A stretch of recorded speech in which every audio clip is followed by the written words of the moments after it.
they were looking for a Lollipop Man, so-called Lollipop Man in the Cox's Road. Oh, I said to my wife, I shouldn't apply. What can happen?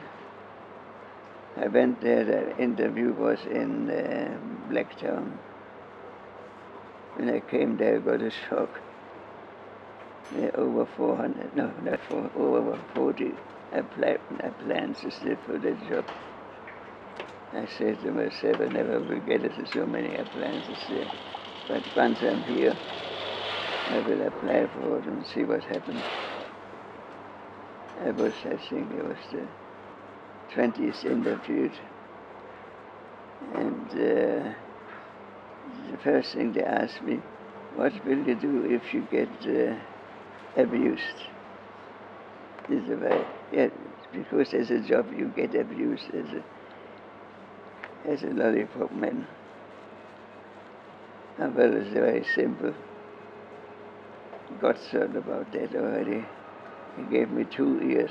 It goes in one ear, and it goes out the other ear. That gave me the job.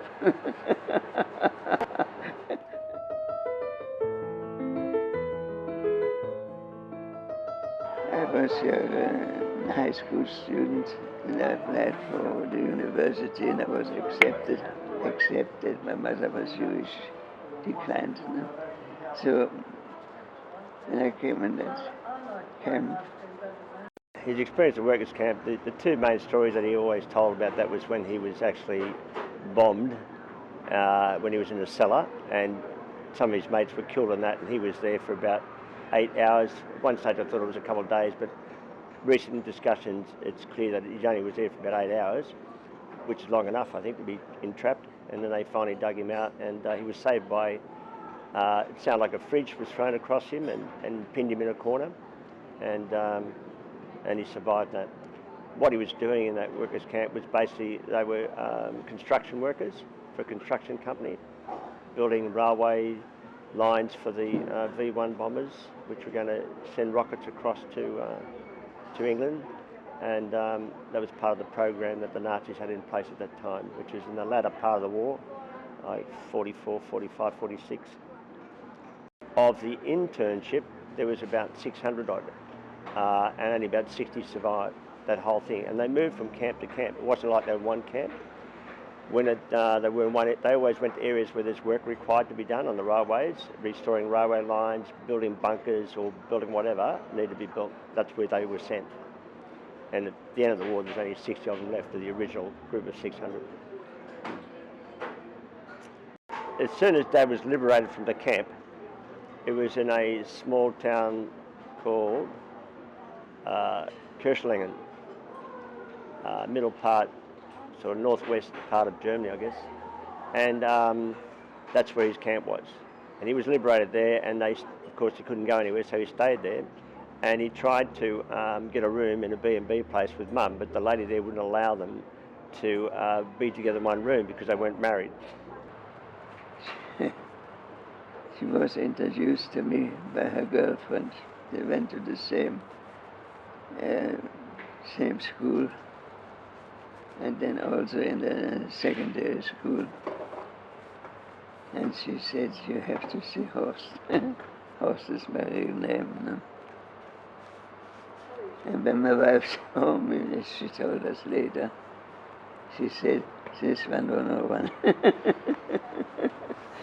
Yeah, and that's what it was. On both sides, from my side too.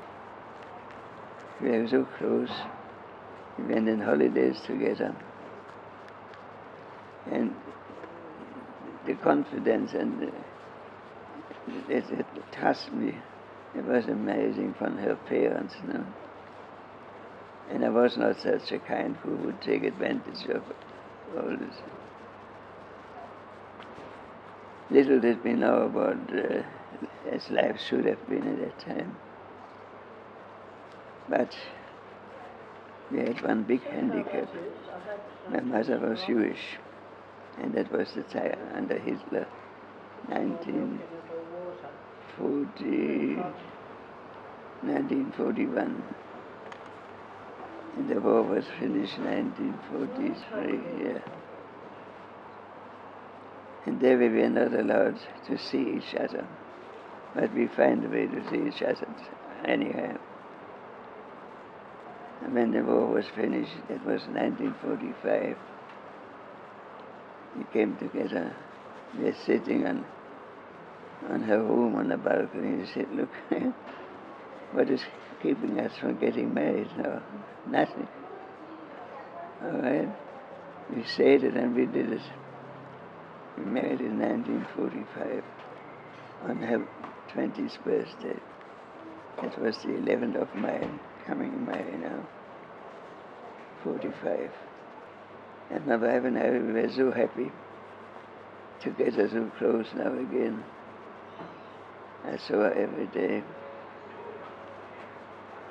And then suddenly, she went from good to worse. She had to come to the hospital too. She came in a Northside hospital. Well, after a short while, she went from good to worse and worse. And one morning, they just had showered her, and they were about 20 minutes earlier for breakfast. So they put her back in bed for 20 minutes.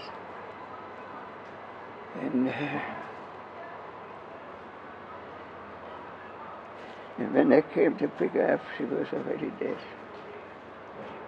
As the doctor says, Charles, your wonderful wife had a wonderful death. No pain, nothing whatsoever. She went away like an angel here. And now we all have to thank for it. If somebody thinks there is no God, there is a God.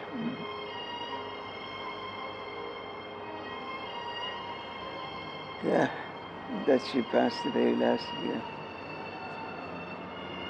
It was actually very good for her. No more pain. She went peacefully. That's good. Yeah. And now that is the last step in my life here.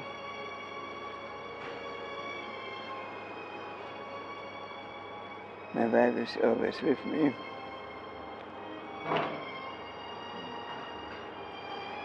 What can I complain? I'm 94. Amazing. No pain. Compared with other people in my age. I know it. Thanks God.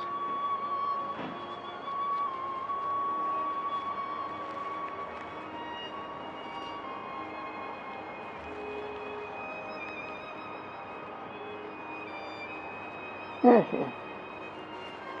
Not easy. Not easy.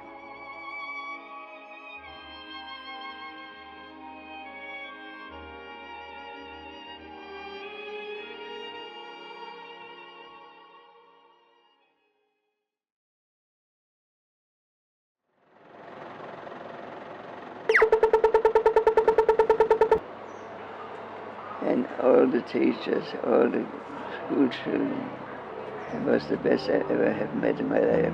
They were so polite. Nothing was too much for them. And they were so friendly when they came in the morning. Hi Charles, how are you? And when Easter was or Christmas, they always brought me some lollies. They said, that's why they call you Lollipop Man.